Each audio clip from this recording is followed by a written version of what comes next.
Се возобновуваат православните традиции во гостиварско Пожаране. За прв пат после половина век во ова шарпланинско село имаше венчавка и крштевка. Во црквата Свети Никола вчера попладне љубовта пред Бога ја крунисаа Јане и Моника Поповски, а утрово во истото светилиште го крштеваа своето првородено дете Марија. Јане потекнува од Пожаране, а со семејството живее во Гостивар. Сепак сакајки да им се наврати на корените, решил 14-месечната керка да ја крсти токму тука. Пошто ние потекнуваме од ова село, ни беше огромно задоволство нашата љубов да ја крунисаме тука, исто така и малата Марија да ја крштеваме. Пошто долго време во село Пожаране немало ваква манифестација, како што кажува овај црковниот одбор, значи преку 50 години. Тоа е еден од причините што ме натера јас и мојата сопруга да се венчаме тука и да ја крштеваме нашата мала ќерка Марија. Тоа би било нешто во кратки црти како причина за наш и да имат понатаму уште, мислам, по нашиот правец да идат младите да се венчуваат тука во село и да крштеваат многу дечи. Пожаране е село кај што буди многу убави чувства. Значи ние сме идели овде, дека имаме и куќа тука живееме. Значи живееме во Гостивар од 2000 година, али редовно го посетуваме селото, многу убаво село, значи природните убавини и ред други работи што не влечат ние наваму на овој крај.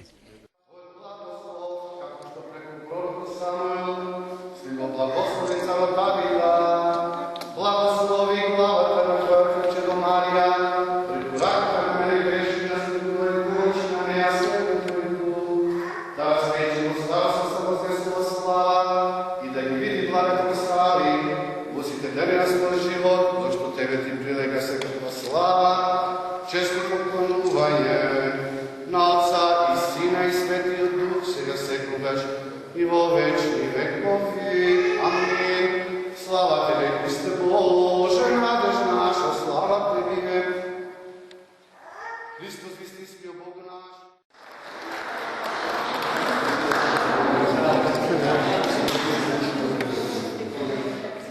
И многу сум среќен што сака и младите тука да го крстат девојчето и да се венчаат исто.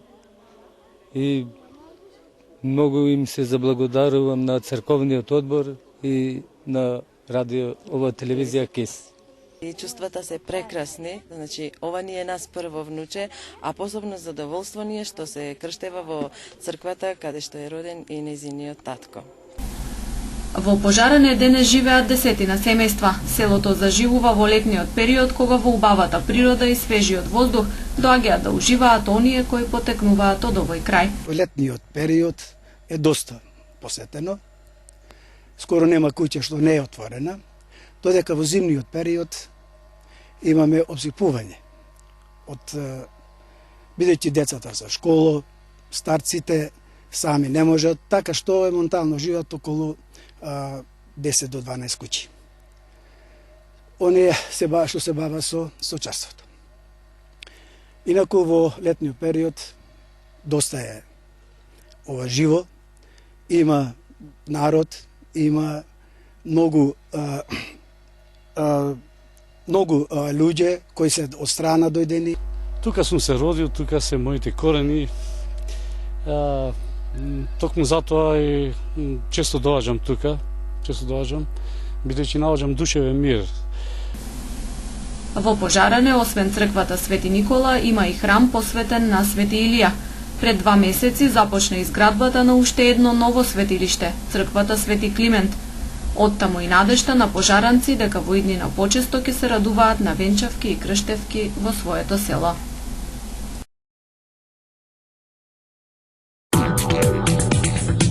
Рем шопинг центар започна со продажба на станови и апартмани изградени по најновите светски стандарди.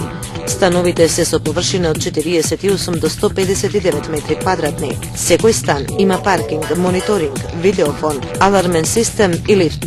Становите и апартманите се со наши цени. 1 квадратен метар од 750 до 800 евра, со можност на купување преку комерцијални банки, како и со готовинско плаќање со екстра услови. Приклучете се на семејството на Рем шопинг центар.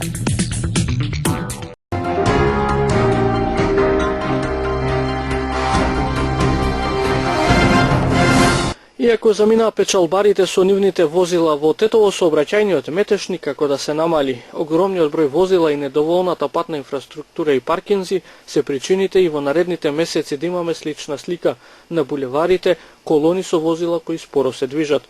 Професорот по инфраструктура во УНЕТ Палоши вели дека постојат голем број сообраќајно инфраструктурни решенија кои веќе се применуваат во градовите низ светот и во Македонија и потребно истите да се спроведат и во Тетово.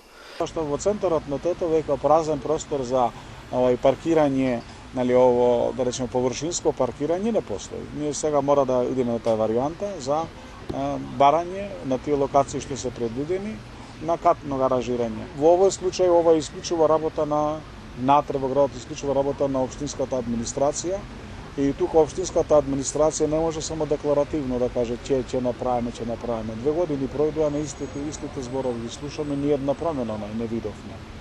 Затоа треба да реагира и ова што се случува во Тетово сега и со надоаѓање на периодот на школски години, на студентска година, ние од ден на ден све сме позакрчени. Тетово не може да измисли нешто што веќе не функционира во свет. Значи, во свет вакви проблеми сообраќајни експертите го решиле на еден или на друг начин. Значи, најбезбедно, најефикасен начин е дека ограничување на сообраќајот во извесен временски период.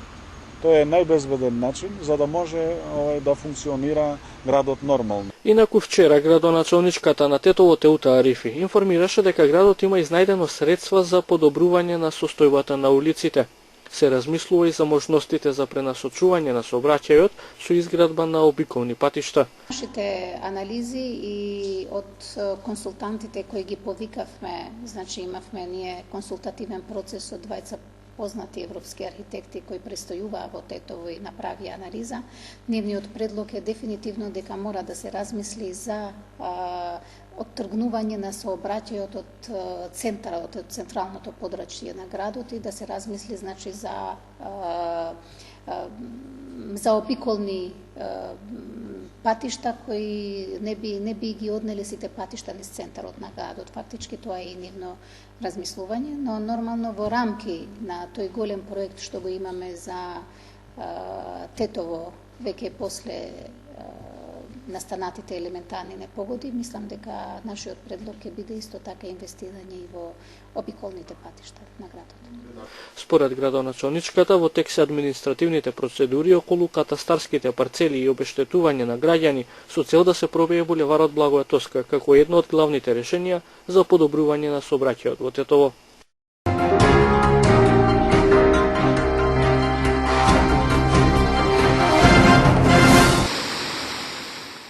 На носите од камења, дрвја и разновиден шут што ги донесе големото невреме, се уште се натрупани на решеткастите брани долж реката Пена кон местноста Бањиче. И по поминати 6 недели, браните кои го спасија Тетово од поголеми поплави се уште не се исчистени. Тие се целосно блокирани, а секојдневно врз нив се наталожуваат нови количества претежно пластичен отпад. Доколку не се интервенира ургентно во нивно расчистување во случај на поголем пороен дожд, браните ќе соштетат и не ќе може да го издржат натрупаниот отпад. Реката би го донела во долниот дел на градот, предизвикувајќи големи последици изливање на пена, предупредуваат експертите.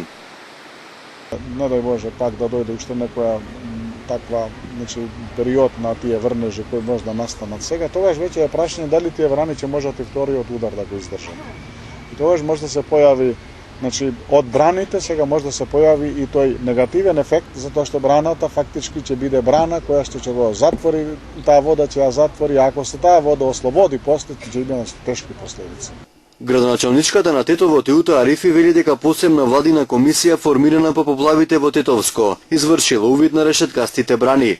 Се очекува стручна и финансиска помош за расчистување, но и за реконструкција на браните. Во тој планот за ревитализација на Тетово после поплавите кои ги имавме, значи ние им даваме фактички конструкција финансиска и на владата, и на UNDP, и на Европска Унија, за да тие истите значи бидат средени како што треба. Се надеваме дека ова конструкција ќе биде прифатена.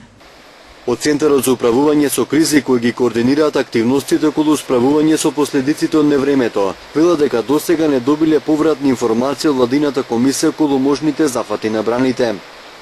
Кон местноста Бањиче до оштетението на реката Пена им е изградено 6 решеткасти брани, кои во случај на поголеми поплави треба да ги задржат на носите од камење земја, но браните изградени пред 4 децении се оставени на забот на времето. Камените блокови се разурнати, па затоа во големото невреме тие само делумно ја завршија работата.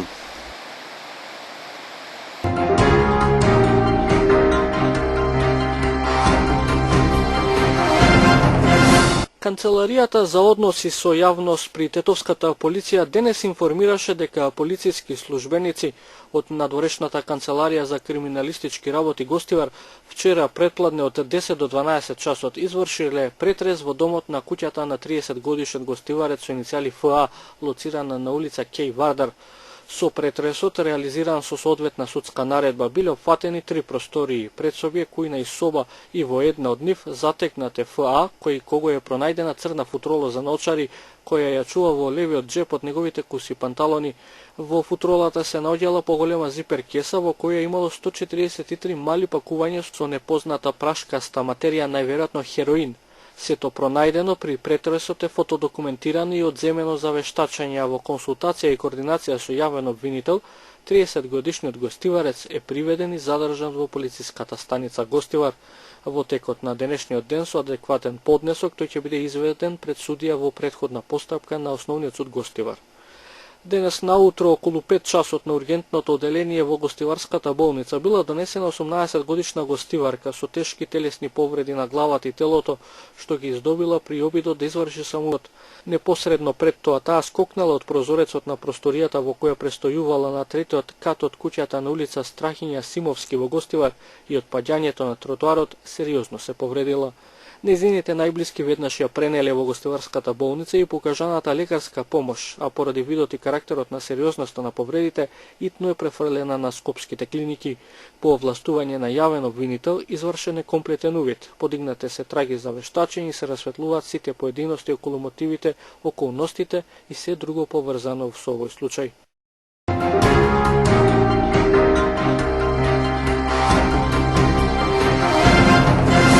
Главната и носечка улога ја има лидерот на партијата, бидејќи најголемата одговорност е негова, вклучително и на членовите на извршниот одбор. Време е одговорноста во партијата да биде со име и со презиме, а да не биде на целата партија, вели поранишната пратеничка од ВМРО ДПМН Ѓулистана Марковска во неделното интервју на Радио Слободна Европа. Да не заборавиме дека ВМРО ДПМН е многу голема и силна партија, во која што членуваат голем број на луѓе и далеко од тоа дека нема капацитет да се справи со споменатата корупција која што е и по вертикална и по хоризонтална линија. Значи капацитет постои, меѓутоа сметам дека има обструкции и дека имаме едно општо замајување на народот со популистички мерки во кои што таа треба да се скрие. Од каде доаѓаат тие обструкции? Тие обструкции доаѓаат од актуелното раководство на ВМРО ДПМН. Посочувате дека државата се наоѓа во една од најтешките политички и институционални кризи. Има ли излез од ваквата состојба? За мене излез беше да се распишат веднаш вонредни парламентарни избори, со тоа што претходно би се прочистил избирачкиот список, би имале силна контрола и мониторинг од меѓународната заедница и изборите не би ги организирала оваа влада, од причина што претходно имавме сериозен политички момент на акцијата Пуч, на бомбите и така натаму. За жал се изгуби драгоцено време и излезот од сегашнава криза ги гледам само во избори кои што би биле фер, регуларни, праведни, кои што не би биле само легални, туку би биле и достоинствени од аспект на тоа да секој граѓанин гласа по своите убедување, а не заради одредена примораност, вработеност во администрацијата, вработен член во администрацијата или пак некои други повисоки цели. Ако толку лошо актуелното раководство ја води државата, зошто тогаш членството молчи? Видете, актуелното раководство не ја водеше државата толку лошо во почетокот. Тоа беше периодот кога ВМРО ДПМН имаше само 300.000 избирачко тело. Тој број на гласачи понатаму се зголеми на уште повеќе, 500.000, тоа беше во далечната 96 година, 98 година, меѓутоа 2006 година, понатаму 2008 година, меѓутоа како што изборите се организираа предвремено, пред се на председателските, на парламентарните, на локалните, Македонија секои 2 години постојано живее од избори до избори. Процесот на успесите на владата меѓутоа веќе се ставени на специјални програми на македонската радио и телевизија, што представува ужасен напор за сите граѓани, бидејќи имам впечаток дека живееме континуирано во избори. Останатите партии не може да дојдат до израз и токму на тоа се должи неможноста граѓаните да си го кажат својот збор на изборите така како што мислат, да победи партијата која што најмногу би можела да оствари резултати. Но зашто членството молчи? Членството молчи затоа што таква е и матрицата на ВМРО-ДПМН. Секогаш постоела една хиерархија во смисла на почитување на одлуките на највисокото раководство, меѓутоа имало внатрепартиска дебата и обично до она до кое што партијата треба да го изгласа како одредени политики за различни области, се стигнувало со дебати. Сега имам впечаток, бидејќи не сум во органите и телата на ВМРО-ДПМН, дека тие дебати или ги нема, или исклучиво се водат во рамките на високото раководство на партијата. Со критиките одите дури до таму што ја критикувате владата дека го уништува духот на граѓаните, што е причина за нивно масовно иселување. Што подразбирате под уништување на духот? Пред се мислам на духот на младите луѓе и конечно многу ми е драго што во Македонија заживеа граѓанскиот активизам и покрај тоа што од страна на владачката партија истиот беше номиниран како некој антипод на политичка партија. Во Македонија досега немаше граѓанско движење. Се огласија студентите, се огласија поедини граѓански движења и го охрабрувам тој потек да продолжи понатаму, бидејќи не сите во Македонија сакаат да бидат членови на политичка партија. Меѓутоа сите сакаат нивниот глас и борбата за одредени начела да биде слушнат од политичката партија и да биде во одредени политики преточен. Така да духот на младите малку во моментот е поткренат, меѓутоа има едно очајание, еден немир каде и во каква дали стабилна и средена политичка држава ќе живеат и токму заради тоа е масовно иселувањето на младите. Тоа лично мене и како мајка и како родител и како граѓанин на оваа држава сериозно ме загрижува. Целосното интервју на Радио Слободна Европа ќе имате можност да го гледате вечерва во 19 часот на телевизија КИС.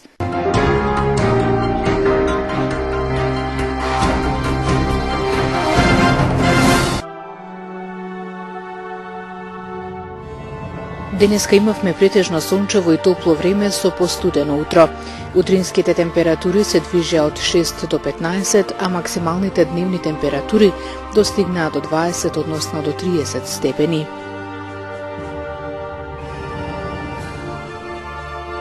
Сончево и потопло ќе биде и во понеделник со утрински температури кои ќе се движат од 8 до 15 и максимални дневни температури од 21 до 31 степен Целзиусов.